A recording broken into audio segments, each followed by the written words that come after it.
Prologue. Edward Wynne Jones, Esquire, 15 College Road, Oxford. Edward, you must come back to the lodge. Please don't delay for even an hour. I have discovered a fourth pathway into the deeper zones of the wood. The brook itself. So obvious now, a water track. It leads directly through the outer ash vortex, beyond the spiral track and the stone falls. I believe it could be used to enter the heartwoods themselves. But time, always time. I have found a people called the Shamiga. They live beyond the stone falls. They guard the fords on the river, but to my great satisfaction they are willing storytellers, which they call life-speaking. The life-speaker herself is a young girl who paints her face quite green and tells all stories with her eyes closed, so that the smiles or frowns of those who listen cannot effect a shape change upon the story. I heard much from her, but most important of all was a fragment of what can only be Gwyneth's tale. It is a pre-Celtic version of the myth, but I am convinced that it relates to the girl. What I managed to understand of it goes thus. One afternoon, having killed a stag with 8 tines, a boar twice the height of a man, and cured 4 villages of bad manners, Mogoch, a chieftain, sat down by the shore to rest. He was so mighty in deed and build that his head was half covered by clouds. He spread his feet out in the sea at the bottom of the cliffs to cool. Then he lay back and watched a meeting take place between 2 sisters upon his belly.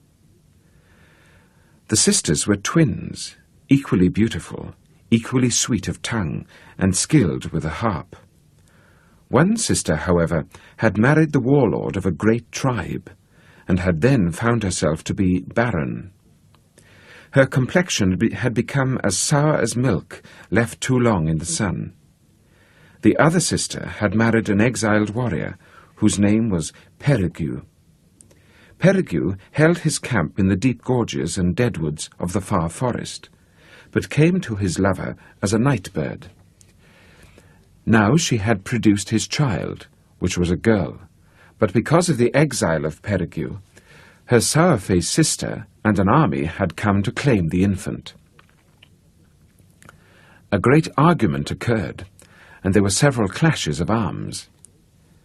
The lover of Perigue had not even named the child when her sister snatched the tiny bundle in its heavy cloth wrappings and raised it above her head, intending to name it herself. But the sky darkened as 10 magpies appeared. These were Perigue and his 9 swordkin, changed by forest magic.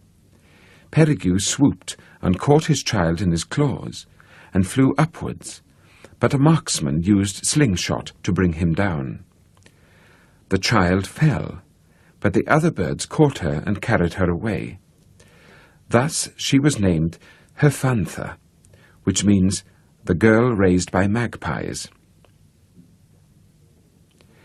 Mogoch, the chieftain, watched all this with amusement, but had respect for the dead Perigue.